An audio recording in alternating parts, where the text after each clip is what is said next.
Paulo Freire apresenta 3 formas distintas de consciência. A intransitiva, que se caracteriza por um estreitamento na captação do poder da consciência. A realidade é entendida de forma mágica e supersticiosa. Há uma imersão na realidade. O sujeito é incapaz de analisar criticamente. Ele está na realidade sem saber-se nela. Os seus interesses e preocupações são restritos. Nessa consciência intransitiva, a explicação da realidade se dá de maneira mágica, de maneira determinada. Já a consciência transitiva, inicialmente ingênua, compreende uma imersão da realidade, mas ainda de forma restrita. A maior capacidade de captação do mundo e de estabelecer diálogo com o outro e com o mundo. Mas há simplicidade na interpretação dos problemas. Aqui eu trago uma citação de Paulo Freire que eu acho bastante pertinente para o momento que estamos vivendo.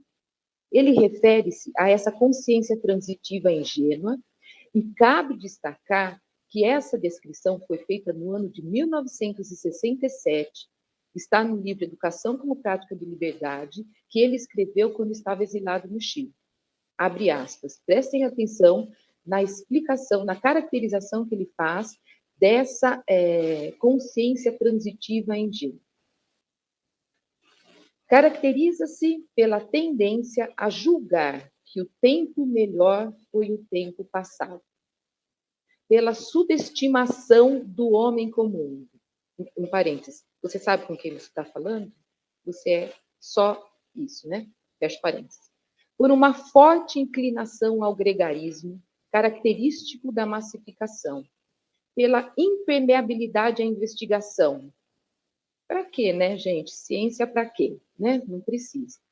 Isso foi um parênteses. Aqui corresponde um gosto acentuado por explicações fabulosas, pela fragilidade na argumentação, por forte teor de emocionalidade, pela prática não propriamente do diálogo, mas da polêmica, e pelas explicações mágicas. Qualquer semelhança com o que temos visto na atualidade não é mera coincidência, mas sim falta de um processo educativo de conscientização. Já a consciência crítica, por outro lado, implica na imersão do sujeito, que ao olhar de fora percebe a realidade de outra forma em seus múltiplos aspectos.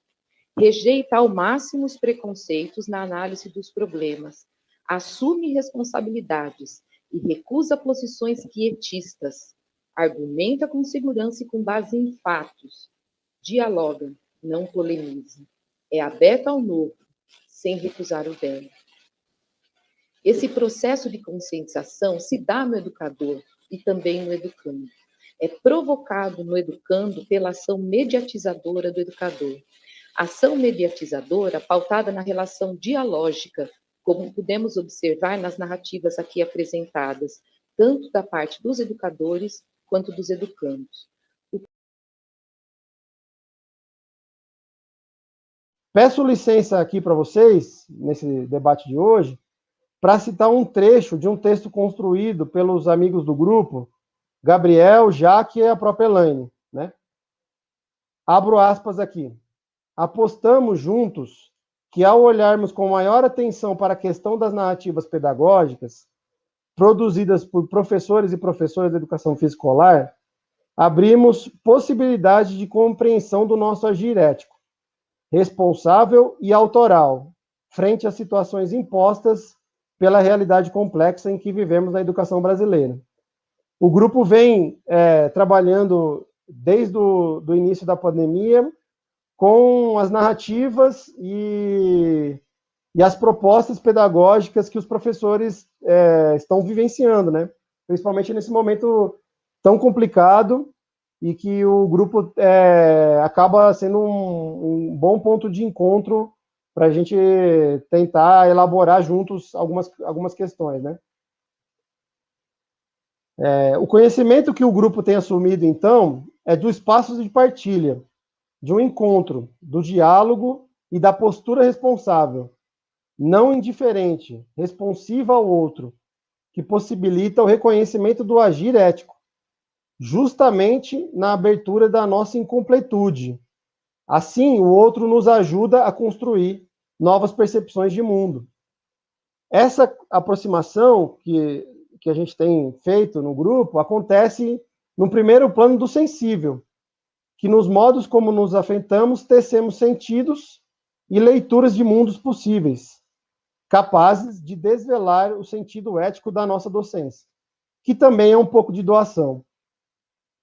Esse lugar de comunicação está em constante reconstrução.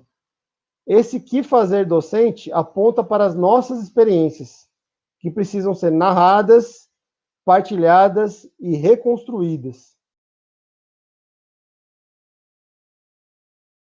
Então, eu trouxe essa narrativa porque, olhando de novo para a obra do Paulo Freire, né, e principalmente para esse texto da pedagogia do oprimido, que ele vai, né, falar do círculo de cultura, do seu funcionamento, das suas intenções, né, me parece que ele fala, sim, da linguagem presente nessa questão do conteúdo programático, né, do que era ensinado, e acho que na nossa área, né, na educação física, a gente tem avançado bastante nessa questão, né, de como pensar um currículo que tenha, né, essa questão da justiça social, que tenha práticas corporais de outras culturas, que tenha, né, elementos que tragam outras composições para essa identidade e alteridade que vai se constituindo no processo das aulas. Mas eu também percebo, nessa leitura do texto do Freire, que há uma questão de busca por coerência e cuidado, né, ético e estético, para pensar o próprio modo como o círculo de cultura funciona, como ele acontece. Há uma busca, parece, por coerência entre essa questão do conteúdo e da forma. Porque uma educação, né, libertadora, problematizadora, dialógica, ela não se faz só com conteúdos, né, que provoquem essa humanização, mas, sobretudo, pelo modo como o círculo de cultura, como os encontros, como os diálogos, como as problematizações e as investigações acontecem. Nessa vida concreta, nessa relação eu-outro, ali do encontro. Então, há esse cuidado ético-estético, né, de pensar o próprio pressuposto pedagógico, os próprios pressupostos pedagógicos que movimentam esse círculo de cultura e esse processo humanizador. A aposta que se faz é justamente na ação dialógica, nessa escuta responsiva que reconhece o outro como ser, e não o outro como objeto, como coisa, né? É uma pedagogia do oprimido que busca desvelar esse lugar de opressão, mas o colocar num outro posicionamento, num outro lugar possível.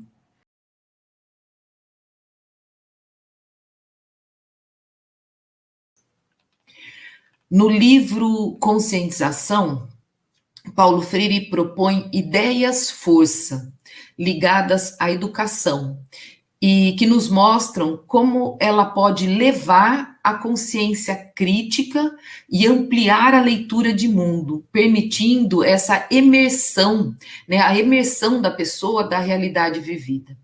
Né? As ideias-forças são essas seguintes. Primeira ideia-força, abre aspas.